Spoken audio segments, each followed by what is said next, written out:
Mr. Acting Deputy President, I wanted to read a little bit of an email that I received last night.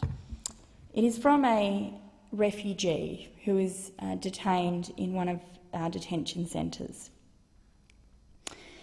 And his email is a plea for help.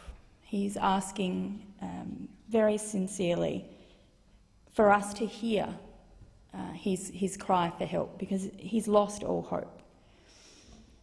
I came to Australia by boat as a refugee. It has now been 1 year and 6 months, and I've spent all this time in detention in Australia. I was married in Afghanistan, but after 1 year and 8 months I had to run away to seek asylum from the Taliban. When I arrived in Darwin, I heard that my wife back home was pregnant, and I was in detention. My wife's family did not think it would be appropriate to support a family. They therefore decided to abort the pregnancy.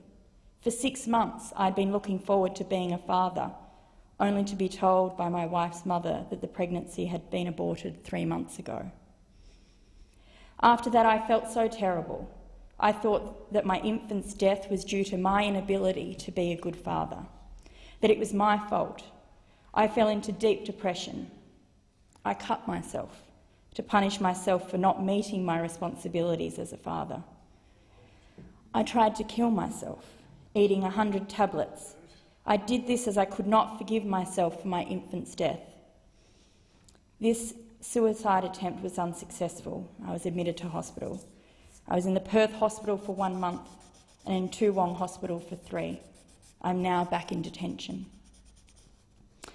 One hope for me was that at least my family back home would be safe from the Taliban.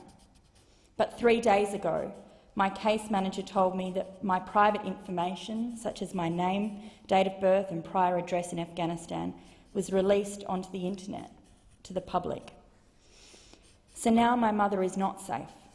When the Taliban find this information, they will know where I used to live and they will kill my mother as punishment. I am very afraid for my mother. I am really tired of the detention centre, and I do not know what to do. Every day I die 100 times in my head.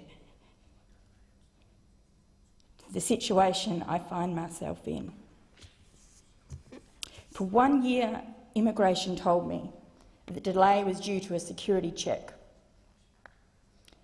I'm not an animal, I am a human.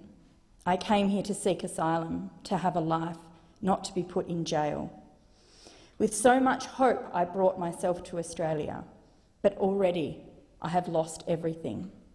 I have lost my child, my wife, my family, and my mental health.